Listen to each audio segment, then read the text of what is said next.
Harry Potter y las reliquias de la muerte.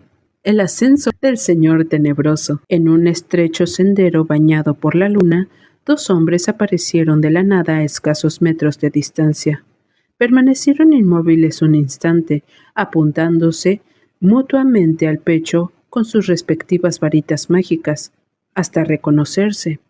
Entonces los guardaron bajo la capa y echaron a andar a buen paso por la misma dirección. ¿Buenas noticias?, preguntó el mayor de estatura. Excelentes, replicó Severus Snape. El lado izquierdo del sendero estaba bordado por unas zarzas silvestres no muy crecidas y el derecho por un seto alto y muy bien cortado.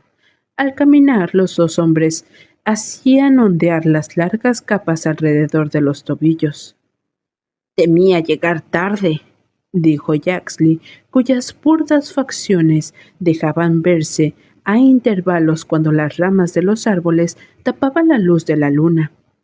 Resultó un poco más complicado de lo que esperaba, pero confío en que él estará satisfecho. Parece convencido de que te recibirá bien, ¿no? Snape asintió, pero no dio explicaciones. Torcieron a la derecha y tomaron un ancho camino que partía el sendero. El alto seto describía también una curva y se prolongaba al otro lado de la impresionante verja de hierro forjado que cerraba el paso. Ninguno de los dos individuos se detuvo. Sin mediar palabra, ambos alzaron el brazo izquierdo como si saludaran y atravesaron la verja igual que si las obscuras barras metálicas fueran de humo. El seto de tejo amortiguaba el sonido de los pasos. De pronto se oyó un susurro a la derecha. Yaxley volvió a sacar la varita mágica y apuntó hacia allí por encima de la cabeza de su acompañante, pero el origen del ruido no era más que un pavo real completamente blanco que se paseaba ufano por encima del seto. Lucio siempre ha sido un engreído. ¡Bah! ¡Pavos reales! Yaxley se guardó la varita bajo la capa y soltó un resoplido de desdén. Una magnífica mansión surgió en la oscuridad al final del camino. Había una luz en las ventanas de cristales, emplomados de planta baja. En algún punto del oscuro jardín que se extendía más allá del seto bordeaba una fuente. Snape y Yaxley, cuyos pasos hacían crujir la grava, se acercaron presurosos a la puerta de entrada, que se abrió hacia adentro, aunque no se vio que nadie la abriera. El amplio vestíbulo, débilmente iluminado, estaba decorado con suntuosidad y una espléndida alfombra cubría la mayor parte del suelo de piedra. La mirada de los pálidos personajes de los retratos que colgaban en las paredes siguió a los dos hombres que andaban a grandes zancadas. Por fin se detuvieron ante una maciza puerta de madera. Titubearon un instante y acto seguido Snape hizo girar la manija de bronce. El salón se hallaba repleto de gente sentada alrededor de la larga y ornamentada mesa. Todos guardaban silencio. Los muebles de la estantería estaban arrinconados de cualquier manera contra las paredes, y la única fuente de luz era el gran fuego que ardía en la chimenea, bajo una elegante repisa de mármol, coronada con un espejo de marco dorado. Snape y Yaxley vacilaron un momento en el umbral. Cuando sus ojos se acostumbraron a la penumbra, alzaron la vista para observar el elemento más extraño de la escena. Una figura humana, al parecer inconsciente, colgaba cabeza abajo sobre la mesa y giraba despacio, como si pendiera de una cuerda invisible, reflejándose en el espejo y en la desnuda y pálida superficie de la mesa. Ninguna de las personas sentadas bajo esa singular figura le prestaba atención, excepto un joven pálido, situado casi debajo de ella, que parecía incapaz de dejar de mirarla cada poco. «Yaxley, Snape», dijo una voz potente y clara desde la cabecera de la mesa. «Casi llegan tarde». Quien había hablado se sentaba justo enfrente de la chimenea, de modo que al principio los recién llegados solo apreciaron su silueta. Sin embargo, al acercarse un poco más, distinguieron su rostro en la penumbra. Un rostro liso y sin una pizca de vello, serpentino, con 2 rendijas a modo de orificios nasales y ojos rojos y refuljantes de pupilas verticales. Su palidez era tan acusada que parecía emitir un resplandor nacarado. «Aquí, Severus», dijo Voldemort señalando el asiento que tenía a su derecha. «Yaxley, al lado de Dolohov». Los aludidos ocuparon los asientos asignados. La mayoría de los presentes siguió con la mirada a Snape y Voldemort se dirigió a él en primer lugar. «¿Y bien?» «Mi señor, la Orden del Fénix planea sacar a Harry Potter de su actual refugio el próximo sábado al anochecer». El interés de los reunidos se incrementó notoriamente. Unos se pusieron en tensión, otros se rebulleron inquietos en sus asientos, y todos miraron alternativamente a Snape y a Voldemort. «Con que el sábado, al anochecer», repitió Voldemort. Sus ojos rojos se clavaron en los de Snape, negros con tal vehemencia, que algunos de los presentes desviaron la vista, tal vez temiendo que también a ellos los abrazara su ferocidad. No obstante, Snape le sostuvo la mirada sin perder la calma, y pasados unos instantes, la boca sin labios de Voldemort esbozó algo parecido a una sonrisa. «Bien, muy bien. ¿Y esa información procede?» «De esa fuente de que ya hemos hablado», respondió Snape. «Mi señor». Yaxley, sentado al otro extremo de la mesa, se inclinó un poco para mirar a Voldemort y a Snape. Todas las caras se volvieron hacia él. «Mi señor, yo he oído otra cosa», dijo y calló, pero en vista de que Voldemort no respondía, añadió: «A Dallowich, el auror, se le escapó que Potter no será trasladado hasta el día 30, es decir, la noche antes de que el chico cumpla 17 años. Snape sonrió y comentó: «Mi fuente ya me advirtió de que planeaban dar una pista falsa. Debe ser esa. No cabe duda de que Dallowich le han hecho un encantamiento con Fundus. No sería la primera vez. Todos sabemos que es muy vulnerable». «Le aseguro, mi señor, que Dallowich parecía muy convencido», insistió Yaxley. «Sí, le han hecho un encantamiento con Fundus. Es lógico que así sea», razonó Snape.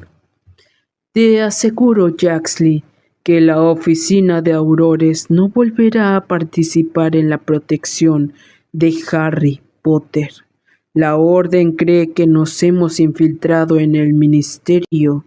«En eso la Orden no se equivoca, ¿no?», intervino un individuo rechoncho sentado a escasa distancia de Yaxley.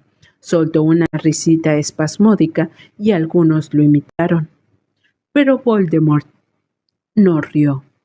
Dejaba vagar la mirada por el cuerpo que giraba lentamente suspendido encima de la mesa, al parecer absorto en sus pensamientos. «Mi señor», continuó Yaxley, «Dallowich cree que utilizarán un destacamento completo de aurores para trasladar al chico». El señor tenebroso levantó la mano grande y blanca.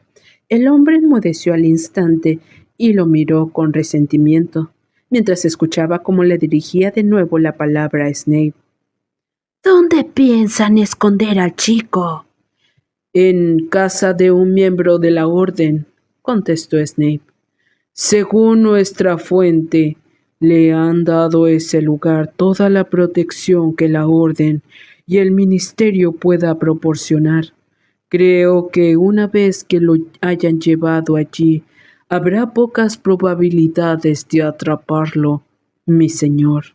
A menos, por supuesto, que el Ministerio haya caído antes del próximo sábado, lo cual nos permitiría descubrir y deshacer suficientes sortilegios para burlar las protecciones que resten. ¿Qué opinas, Jaxley?, preguntó Voldemort mientras el fuego de la chimenea se reflejaba de una manera extraña en sus encarnados ojos. ¿Habrá caído el ministerio antes del próximo sábado? Una vez más todas las cabezas se volvieron hacia Jaxley, que se enderezó y replicó: Mi señor, tengo buenas noticias a ese respecto. Con grandes dificultades y tras ímprobos esfuerzos, he conseguido hacerle una maldición Imperius a Pius Tignes. Los que se hallaban cerca de Jaxley se mostraban impresionados, y su vecino Dolohov, un hombre de cara alargada y deforme, le dio una palmada en la espalda. Algo es algo, concedió Voldemort, pero no podemos basar todos nuestros planes en una sola persona. Scrooge debe de estar rodeado por los nuestros antes de que yo entre en acción. Si fracasara en mi intento de acabar con la vida del ministro, me atrasaría mucho. Sí, mi señor, tiene usted razón, pero Tignes, como jefe del Departamento de Seguridad Mágica, mantiene contactos regulares no solo con el ministro, sino también con los jefes de los departamentos del ministerio. Ahora que tenemos controlado a un funcionario de tan alta jerarquía, creo que será más fácil someter a los demás, y entonces trabajarán todos juntos para acabar con Scrooge. Siempre que no descubran a nuestros amigos Tignes antes de que él haya convertido a los restantes, puntualizó Voldemort. En todo caso, sigue siendo poco probable que logre tener el ministerio antes del próximo sábado. Si no es posible capturar al chico una vez que haya llegado a su destino, tendremos que hacerlo durante su traslado. En eso jugamos con ventaja, mi señor, afirmó Jaxley, que parecía decidido a obtener cierta aprobación por parte de Voldemort. Puesto que tenemos algunos hombres infiltrados en el departamento de transportes mágicos, si Potter se aparece o utiliza la Red Floo, lo sabremos de inmediato. No hará ninguna de esas cosas, terció Snape. La orden evita cualquier forma de transporte controlado o regulado por el ministerio. Desconfían de todo lo que tenga que ver con la institución. Mucho mejor, repuso Voldemort, porque tendrán que salir a campo abierto y así será más fácil atraparlo. Miró otra vez al cuerpo que giraba con lentitud y continuó. Me ocuparé personalmente del chico. Ya se han cometido demasiados errores en lo que se refiere a Harry Potter, y algunos han sido míos. El hecho de que Potter siga con vida debe más a mis fallas que a sus aciertos. Todos lo miraron con aprensión. A juzgar por las expresiones de sus rostros, temían que se les pudiera culpar de que Harry Potter siguiera existiendo. Sin embargo, Voldemort parecía hablar consigo mismo, sin recriminar a nadie ni a nada, mientras continuaba contemplando el cuerpo inconsciente que colgaba sobre la mesa. He sido un poco cuidadoso, y por eso la suerte y el azar ha frustrado mis excelentes planes. Pero ahora ya sé qué he de hacer. Ahora entiendo cosas que antes no entendía. Debo ser yo quien mate a Harry Potter, y lo haré. En cuanto hubo pronunciado estas palabras, y como en respuesta a ello se oyeron un gemido desgarrador, un terrible y prolongadísimo alarido de angustia y dolor. Asustados, muchos de los presentes miraron al suelo, porque el sonido parecía provenir de debajo de sus pies. ¡Cola gusano!, dijo Voldemort sin mudar el tono serio y sereno y sin apartar la vista del cuerpo que giraba. ¿No te he pedido que mantengas callado a nuestros prisioneros? Sí, mi señor, respondió resollando un individuo bajito, situado hacia la mitad de la mesa. Estaba tan hundido en su silla que, a primera vista, ésta parecía desocupada. Se levantó del asiento y salió a toda prisa de la sala, dejando tras de sí un extraño resplandor plateado. «Como iba diciendo», prosiguió el señor tenebroso y escudriñó los tensos semblantes de sus seguidores. «ahora lo entiendo todo mucho mejor. Ahora sé, por ejemplo, que para matar a Potter necesitaré que alguno de ustedes me preste su varita mágica». La cara de los reunidos reflejaron sorpresa. Era como si acabara de anunciar que deseaba que alguno de ellos le prestara un brazo. ¿No hay ningún voluntario? Veamos. Lucius, no sé para qué necesitas ya una varita mágica. Lucius Malfoy levantó la cabeza. Tenía los ojos hundidos y con ojeras, y el resplandor de la chimenea daba un tono amarillento y aspecto serio a su cutis. Perdón, chicos. Cuando habló lo hizo con una voz ronca. «Mi señor». «La varita, Lucius. Quiero tu varita». «Yo...» Malfoy miró de soslayo a su esposa. Ella, casi tan pálida como él y con una larga melena rubia que le llegaba hasta la cintura, miraba al frente, pero por debajo de la mesa sus delgados dedos ciñeron ligeramente la muñeca de su esposo. A esa señal, Malfoy metió una mano debajo de la túnica, sacó su varita mágica y se la entregó a Voldemort, que la sostuvo ante sus ojos para examinarla con detenimiento. «Dime, Lucius, ¿de qué es?» De olmo, mi señor», susurró Malfoy. «¿Y el núcleo central?» «De dragón, mi señor, de fibra de corazón de dragón». «¡Fantástico!», exclamó Voldemort. Sacó su varita y comparó la longitud de ambas. Lucius Malfoy hizo un fugaz movimiento involuntario con el que dio la impresión de que esperaba recibir la varita de su amo a cambio de la suya. A Voldemort no le pasó por alto. Abrió los ojos con malévola desmesura y cuestionó. «¿Darte mi varita, Lucius? ¿Mi varita, precisamente?» Algunos rieron por lo bajo. «Te he regalado la libertad, Lucius. ¿Acaso no tienes suficiente con eso?» «Sí, es cierto. Me he fijado en que últimamente ni tú ni tu familia parecen felices. Tal vez les desagrada mi presencia en su casa, Lucius». «No, mi señor, en absoluto». «¡Mientes, Lucius!». La voz de Voldemort siguió emitiendo un suave silbido, incluso después de que su cruel boca hubiera acabado de mover los labios. Pero el sonido fue intensificándose poco a poco, y unos 2 magos apenas lograron reprimir un escalofrío al notar que una criatura corpulenta se deslizaba por el suelo bajo la mesa. Una enorme serpiente apareció y trepó con lentitud a la silla de Voldemort. Continuó subiendo, parecía interminable, y se la acomodó sobre los hombros. El cuello del reptil era tan grueso como el muslo de un hombre, y los ojos, cuyas pupilas semejaban 2 rendijas verticales, miraban con fijeza, sin parpadear. El señor tenebroso la acarició distraídamente con sus largos y delgados dedos, mientras observaba con persistencia a Lucius Malfoy. «¿Por qué será que los Malfoy se muestran tan descontentos con su suerte? ¿Acaso durante años no presumieron precisamente de desear mi regreso y mi ascenso al poder?» Por supuesto, mi señor», afirmó Lucius, y con una mano temblorosa se enjuagó el sudor del labio superior. «Lo deseábamos y lo deseamos». La esposa de Malfoy, sentada a la izquierda de su marido, asintió con una extraña y rígida cabezada, pero evitando mirar a Voldemort o a la serpiente.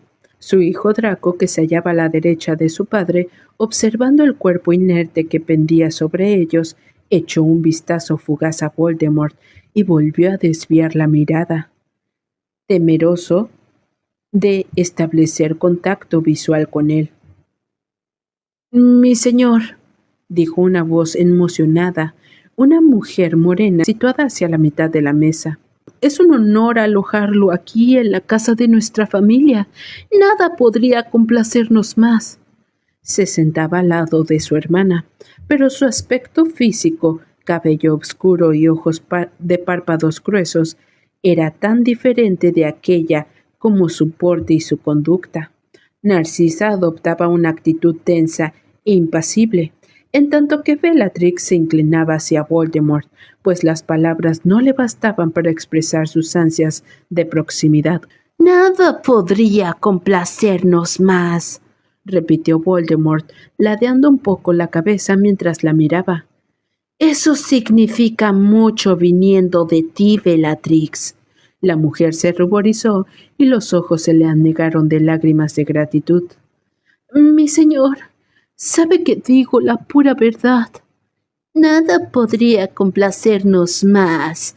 Ni siquiera lo compararías con el feliz acontecimiento que, según tengo entendido, se ha producido esta semana en el seno de su familia». Bellatrix la miró con los labios entreabiertos y evidente desconcierto. «No sé a qué se refiere usted, mi señor». «Me refiero a tu sobrina Bellatrix, y también la de ustedes, Lucius y Narcisa.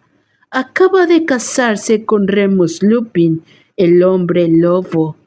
Debe de estar muy orgullosos». Hubo un estallido de risas burlonas.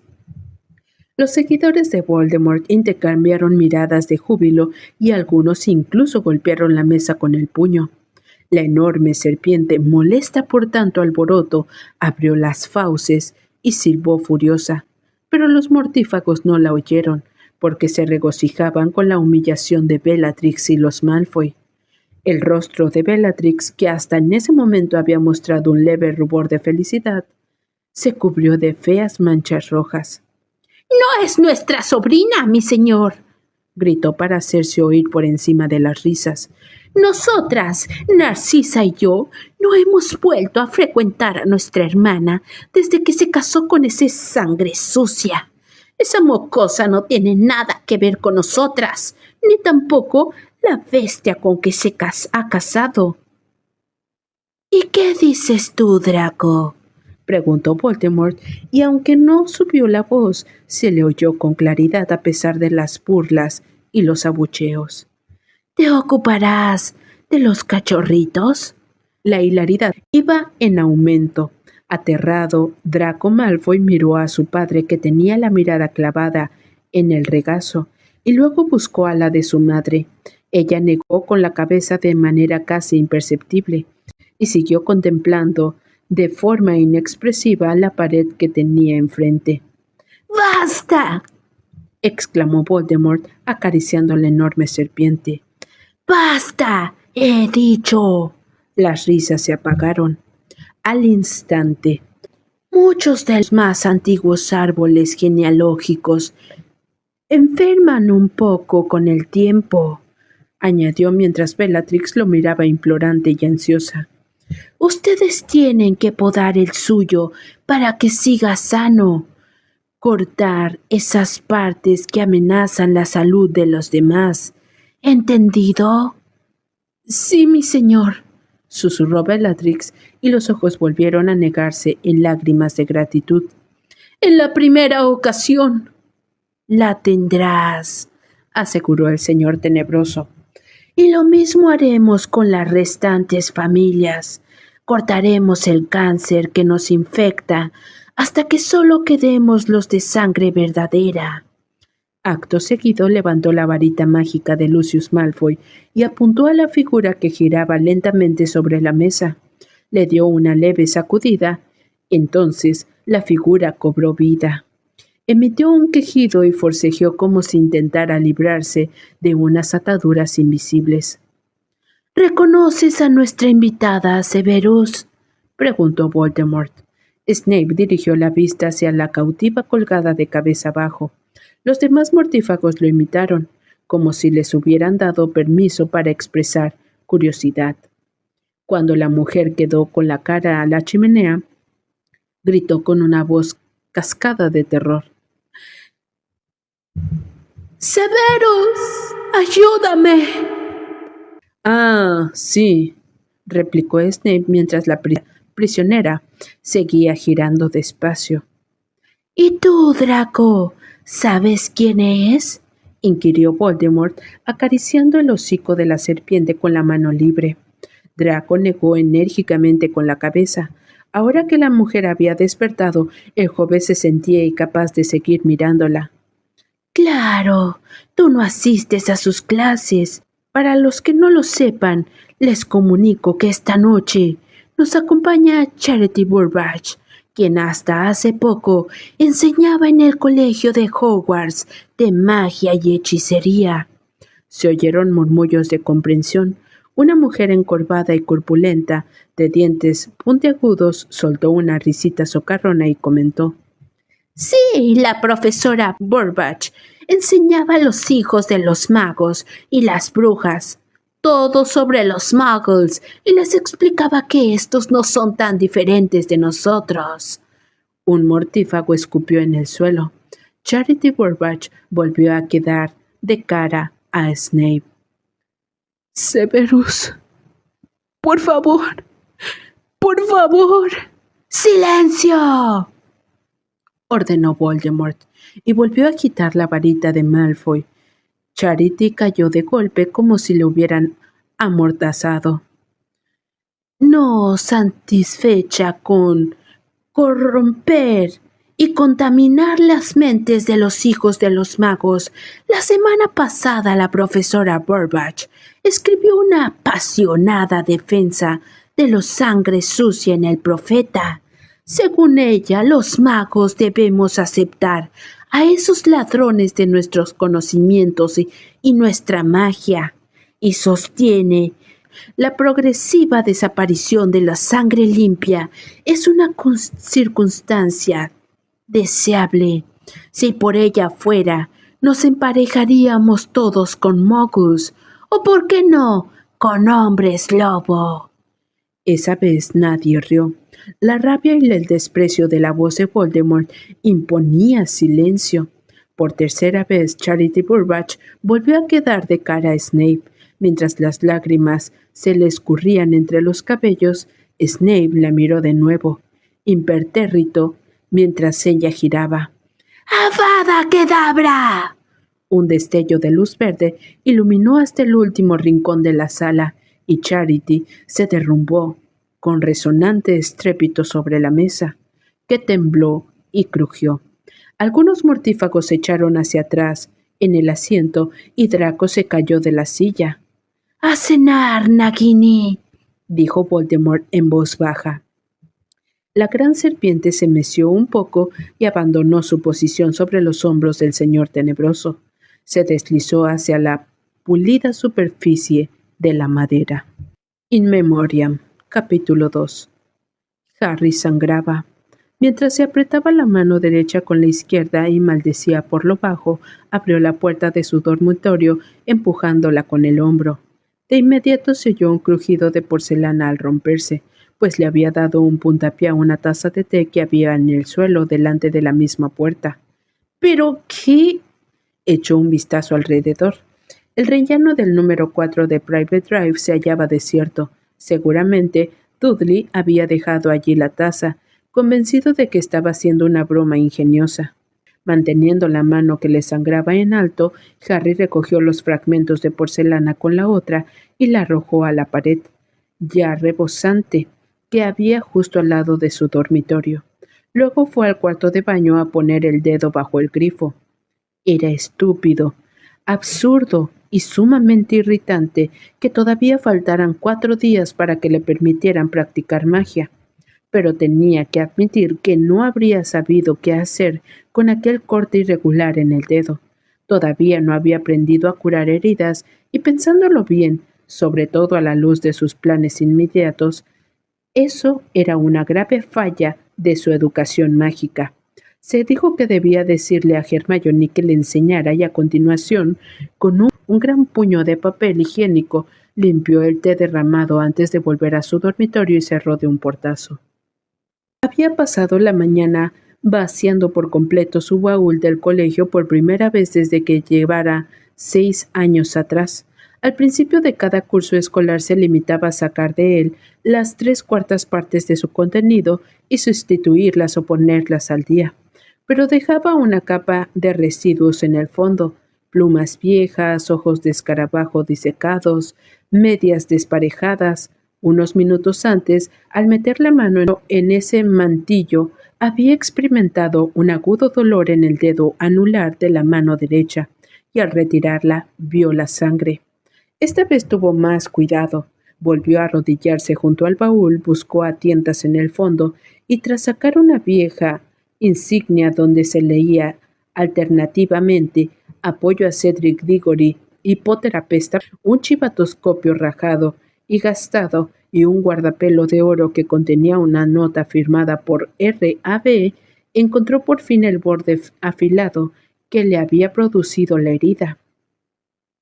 Lo reconoció de inmediato. Era un trozo de unos 5 centímetros de espejo encantado que le había regalado Sirius, su difunto padrino.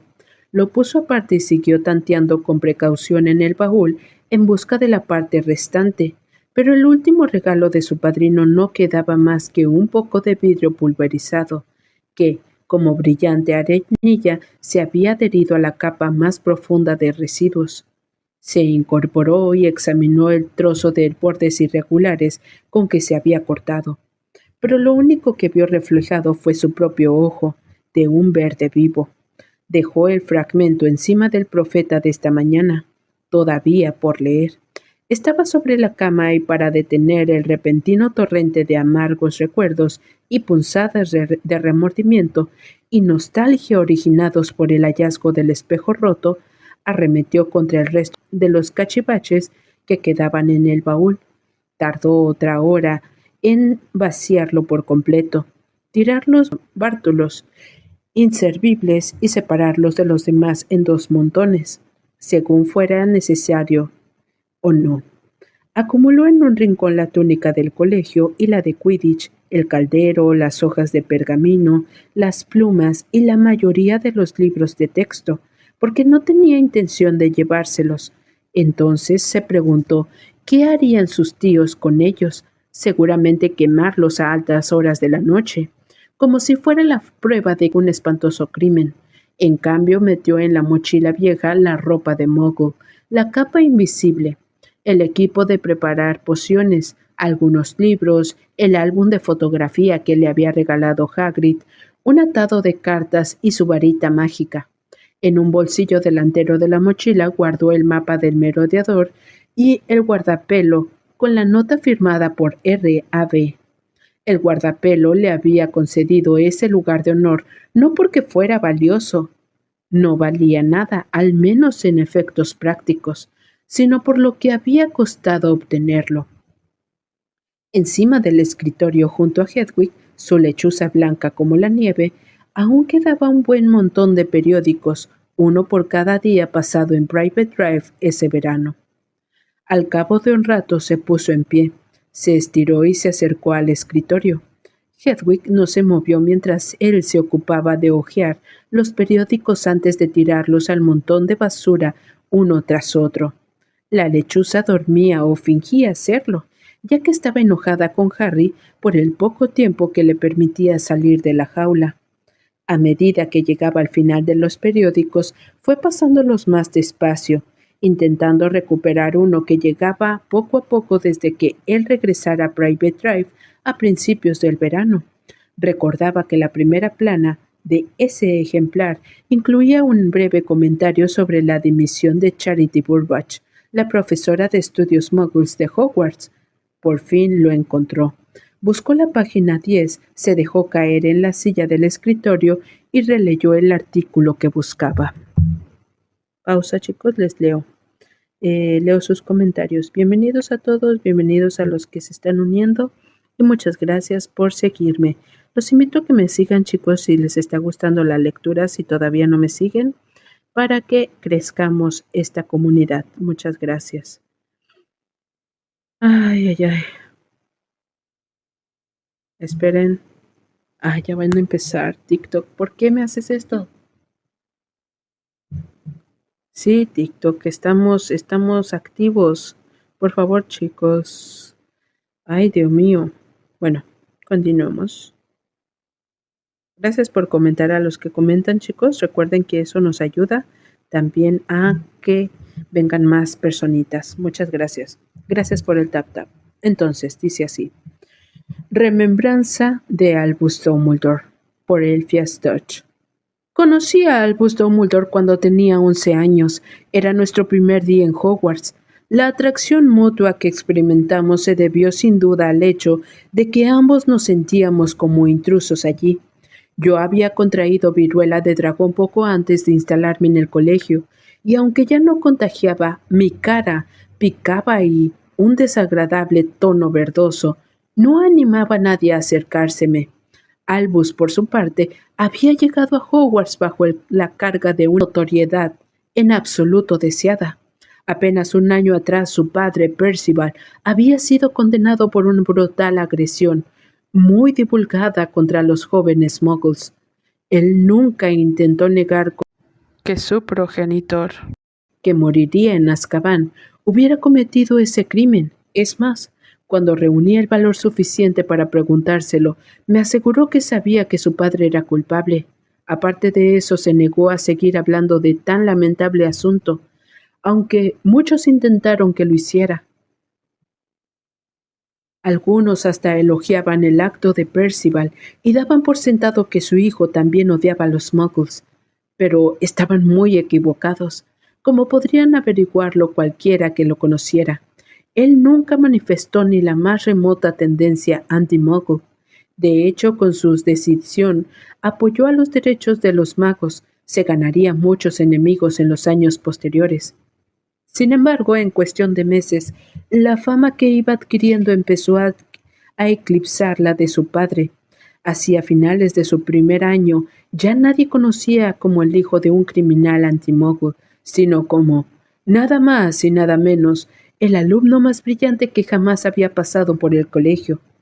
Quienes tuvimos el privilegio de contarnos entre sus amigos, nos beneficiamos mucho de su ejemplo, así como de su ayuda y sus palabras de ánimo, con lo que siempre fue generoso. Años después me confió que ya entonces sabía lo que más le gustaba, era enseñar. No solo ganó todos los premios importantes del colegio, sino que pronto estableció una correspondencia regular con los personajes del mundo mágico más destacados de la época, entre ellos Nicolas Flamel, el famoso alquimista, Bathilda Barshot, la renombrada historiadora, y Albert Waffing, el teórico de la magia. Asimismo, varios trabajos suyos fueron incluidos en publicaciones especializadas, como La transformación moderna, Desafío en encantamientos y elaboración de pociones prácticas. La carrera de Dumbledore prometía ser meteórica, y lo único que quedaba por saber era cuándo se convertiría en ministro de magia.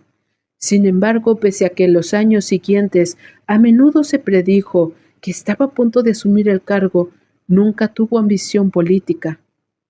3 años después de nuestro ingreso en Hogwarts, llegó al colegio su hermano Aberforth.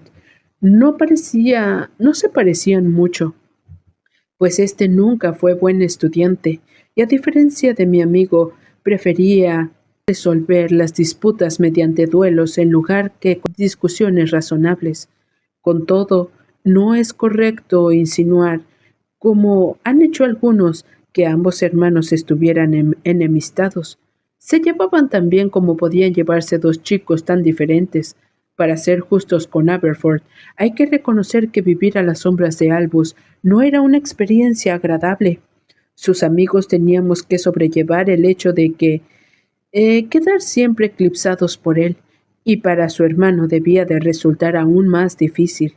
Cuando Dumbledore y yo terminamos los estudios de Hogwarts, planeamos hacer juntos entonces la tradicional vuelta al mundo, para visitar y observar a los magos de otros países, antes de emprender nuestras respectivas carreras. Pero se produjo una tragedia. La víspera del inicio de nuestro viaje, murió Kendra, la madre de mi amigo, y él se convirtió en la cabeza de la familia y su único sostén. Aplacé mi partida el tiempo suficiente para asistir al funeral y ofrecer mis respetos a la familia, pero luego emprendí el viaje en solitario. Como Albus tenía un hermano y una hermana menores a su cargo, y además le habían dejado muy poco dinero, no podía plantearse acompañarme. Ese fue el periodo de nuestras vidas en que tuvimos menos contacto. A pesar de todo, yo me carteaba con él y le describía, quizás con escaso tacto, las maravillas de mi viaje, desde cómo salvé por casi nada de las quimeras en Grecia, hasta los experimentos de los alquimistas egipcios. En sus cartas, él me hablaba poco de su vida cotidiana, que a mí se me antojaba frustrante y aburrida para un mago tan brillante. Inmerso en mis propias experiencias, cuando mi año sabático tocaba ya su fin, me enteré horrorizado de que otra tragedia había golpeado a los Dumbledore, la muerte de su hermana Ariana.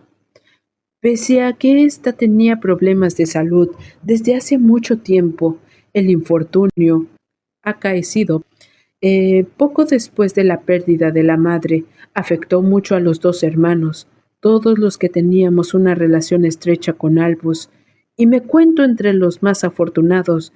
Coincidimos que la muerte de Ariana y el sentimiento de culpa lo embargó, aunque él no tuvo ninguna responsabilidad de lo ocurrido.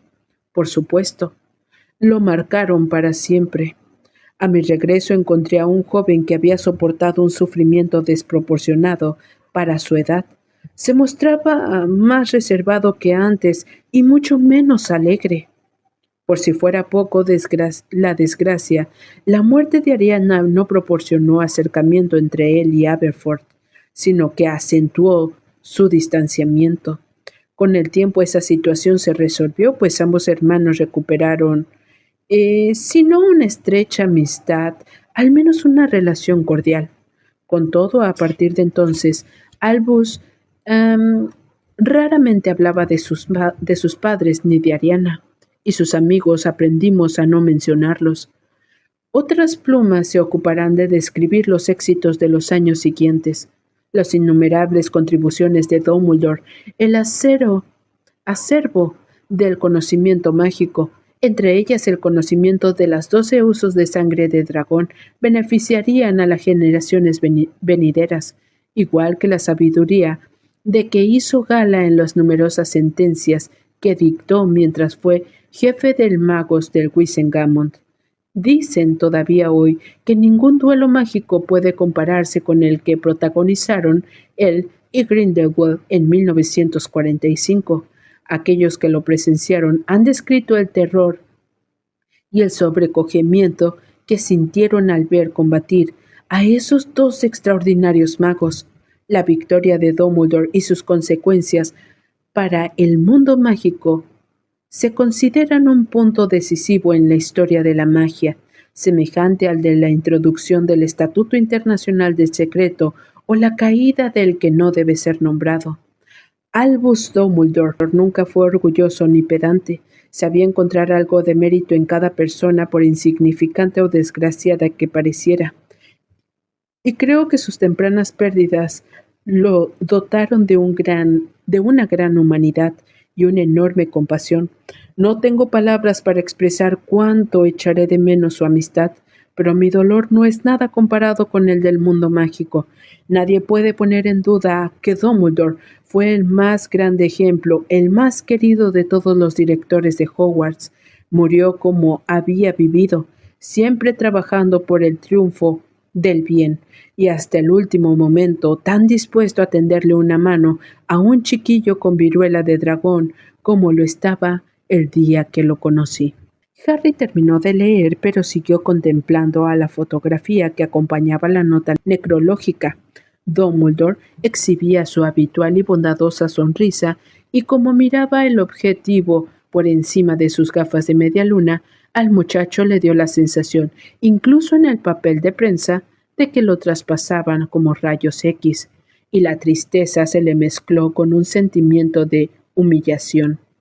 Siempre había creído que conocía bien a Dumbledore, pero tras leer esa nota necrológica se vio obligado a reconocer que apenas sabía nada de él.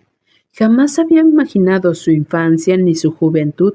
Era como si siempre hubiera sido como él lo conoció, un venerable anciano de cabello plateado. La idea de Dumbledore adolescente se le antojaba rara. Era como tratar de pensar en una Hermione estúpida o en un escreguto de cola explosiva bonachón. Nunca se le ocurrió preguntarle acerca de su pasado. Sin duda había resultado extraño, incluso impertinente, pues al fin y al cabo todos sabían que había participado en aquel legendario duelo con Grindelwald. Ni le había pasado por la cabeza pedirle detalles de esa ni de ninguna otra de sus famosos logros. No, siempre había hablado de Harry, del pasado de Harry, del futuro de Harry, de los planes de Harry, y ahora éste tenía la impresión, pese a lo peligroso e incierto que era su futuro, de que había desperdiciado oportunidades irreparables al no preguntarle más cosas sobre su vida. Aunque la única pregunta personal que le habría formulado era también la única que sospechaba que el director del colegio no había contestado con sinceridad. ¿Qué es lo que ve usted cuando mira el espejo? ¿Yo? Me veo sosteniendo un par de gruesas medias de lana. Harry permaneció pensativo unos minutos. Luego recortó la nota necrológica del profeta, la dobló con cuidado y la guardó dentro del primer volumen de magia práctica, defensiva y cómo utilizarla contra las artes obscuras. Notó un titular más pequeño sobre una fotografía de Dumbledore caminando a grandes zancadas, al parecer con prisa. Dumbledore, la verdad, por fin. La semana que viene se publicará la asombrosa historia del imperfecto genio, considerado por muchos magos más grandes de su generación. Rita Skeeter echa por tierra la popular imagen del sabio sereno de barba plateada y revela la problemática infancia, la descontrolada juventud, las eternas enemistades y los vergonzosos secretos de Dumbledore. Se llevó a la tumba. ¿Por qué un hombre destinado a ser ministro de magia se contentó con dirigir un colegio? ¿Cuál era el verdadero propósito de la organización secreta conocida como la Orden del Fénix? ¿Cómo murió realmente Dumbledore? Estas y muchas otras preguntas se investigan en la explosiva biografía Vida y Mentiras de Albus Dumbledore de Rita Skeeter, entrevistada en exclusiva por Betty Bythwaite. Véase página 13. Harry abrió el periódico con brusquedad y buscó la página 13. El artículo iba acompañado de una fotografía de otra cara que también le resultó familiar. Una mujer de gafas con joyas incrustadas en la montura y de rubios cabellos rizados artificialmente, dejando entrever los dientes. Esbozaba una sonrisa que sin duda pretendía ser encantadora y saludaba agitando los dedos. Harry hizo todo lo posible por ignorar esa desagradable imagen y leyó. En persona, Rita Skeeter es más dulce y afectuosa de lo que sugieren sus famosas y despiadadas semblanzas. Tras recibir en el vestíbulo a su encantadora casa, me lleva directamente a la cocina para ofrecerme una taza de té, un trozo de bizcocho y, huelga decirlo, una buena hornada de cotilleo. Sí, desde luego, Dumbledore es el sueño de todo biógrafo, afirmó. Tuvo una vida larga y plena. Estoy segura de que mi libro será el primero de una larga serie.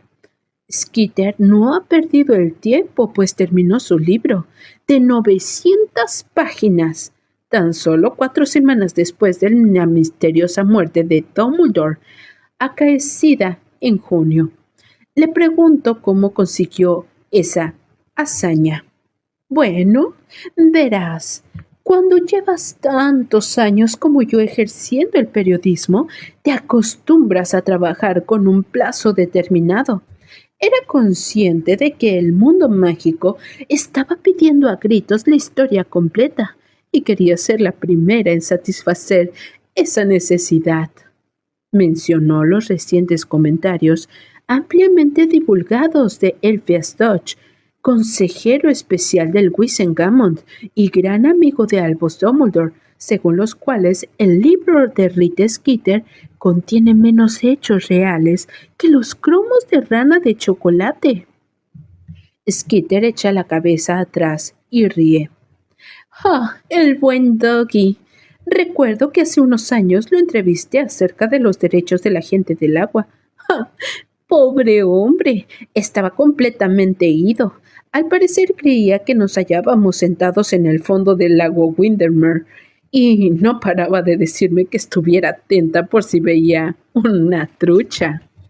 Sin embargo, otras personas se han hecho eco de las acusaciones de la inexactitud formuladas por Elphias Dodge, de modo que le planteó a Rita Skeeter si cree que un tiempo tan breve, 4 semanas, le ha bastado para hacer una idea completa de la larga y extraordinaria vida de Albus Dumbledore.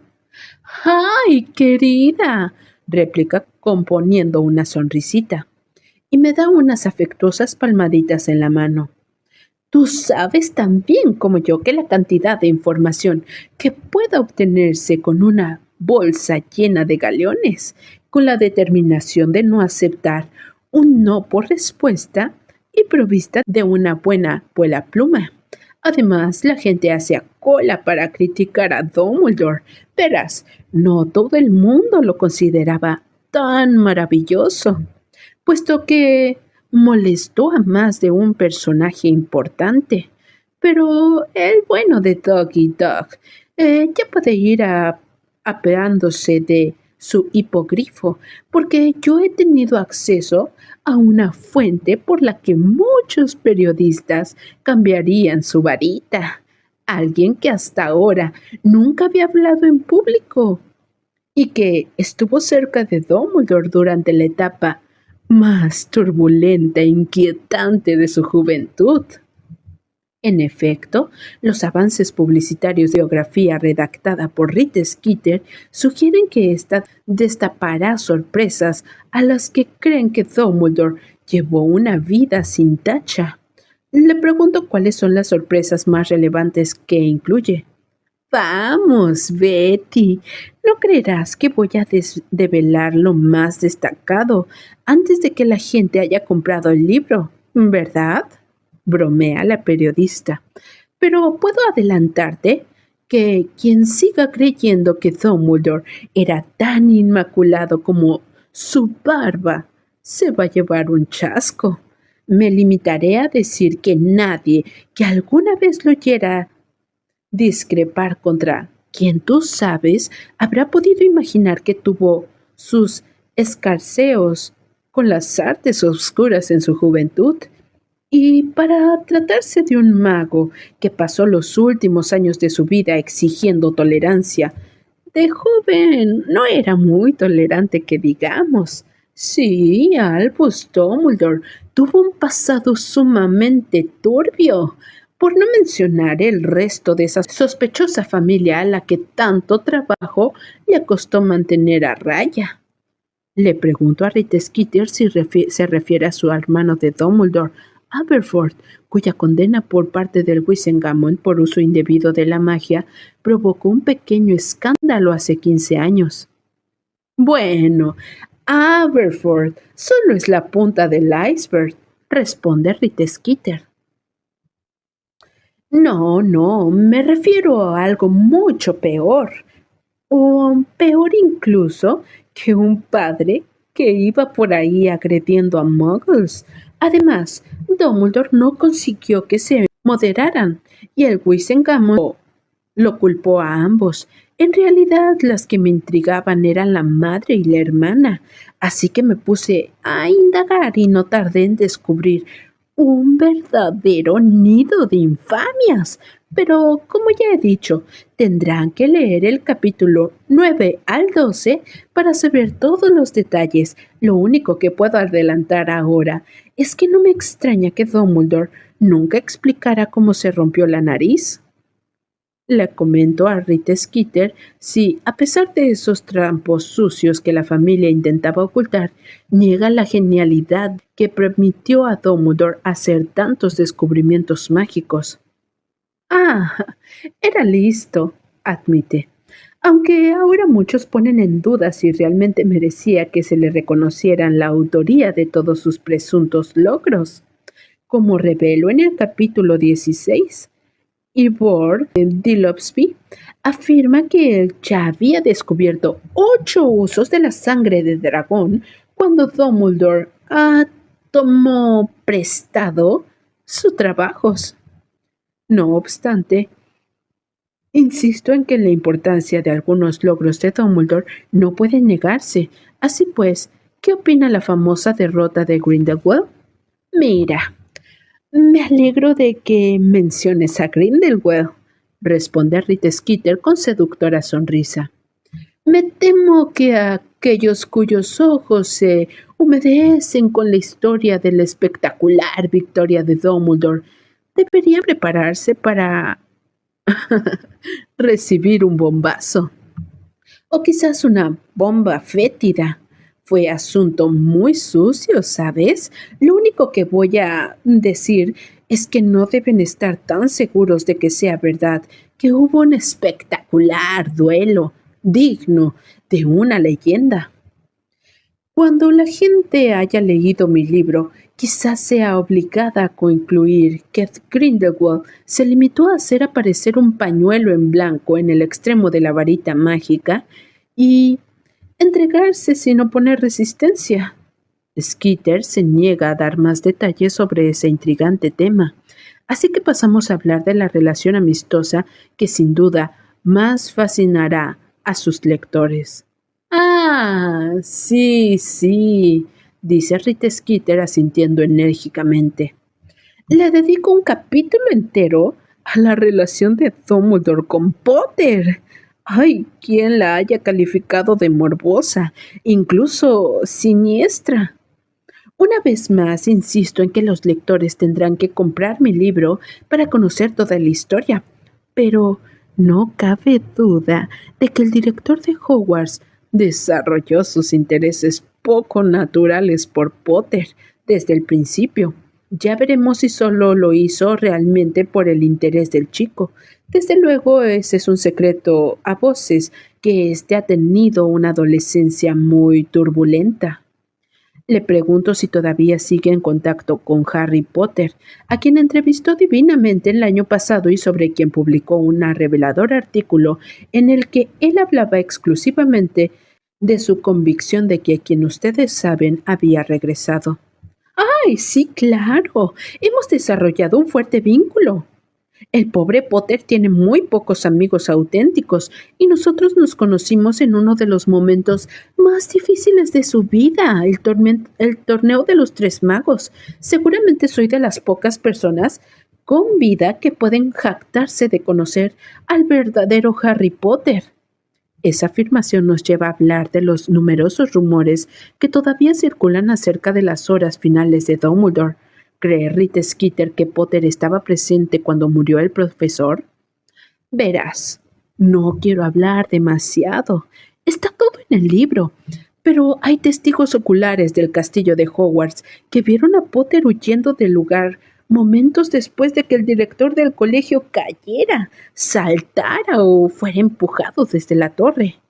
Más tarde, Potter acusó a Severus Snape, a quien guarda un profundo rencor. ¿Ocurrió todo como parece? Eso tendrán que decidirlo la comunidad mágica después de leer mi libro. Dejándonos en intriga, en esa intrigante frase en el aire, no cabe duda de que Rita Skeeter ha escrito un auténtico libro vendedor. Entre tanto, las legiones de los admiradores de Dumbledore quizá estén temblando por lo que pronto descubrirán sobre su héroe. Harry llegó al final del artículo y se quedó contemplando la página como embobado. La rabia y el asco surgían de su interior como vómito. Arrugó el periódico y lo lanzó con fuerza contra la pared, donde se unió al resto de la basura amontonada alrededor de la rebosante papelera. A continuación se paseó abstraído por la habitación, abriendo cajones vacíos y tomando libros para luego dejarlos en el mismo montón. Apenas consciente de lo que hacía, algunas frases del artículo le resonaban en la cabeza. Dedicó un capítulo entero a la relación de Dumbledore con Potter. Hay quienes la califican de morbosa e incluso siniestra. Tuvo sus escarceos con las artes obscuras en su juventud. Ha tenido acceso a la Finite Encantatem. Bye. A fuentes por las que muchos periodistas cambiarían su varita. ¡Mentirosa!, gritó Harry. Por la ventana vio al vecino de al lado que miraba nerviosamente y se había detenido para volver a poner en marcha la cortadora de césped.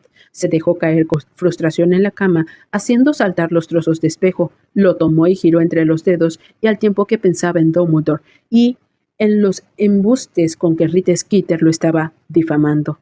De pronto percibió un intenso destello azul. Se quedó paralizado y el dedo que se le había cortado se deslizó otra vez por el borde irregular del espejo. Eran imaginaciones suyas, no había otra explicación. Miró hacia atrás, pero la pared lucía aquel asqueroso tono melocotón elegido por tía Petunia. Allí no había nada de color azul que pudiera verse reflejado en el espejo. Volvió a mirarse en este y no vio más que su ojo, de un verde brillante, devolviéndole la mirada. Se lo había imaginado, era evidente. Se lo había imaginado porque estaba pensando en el difunto director del colegio. Si de algo estaba seguro, era de que los ojos azules de Albus Dumbledore jamás volverían a clavarse en los suyos. Finite Encantatem. Bye.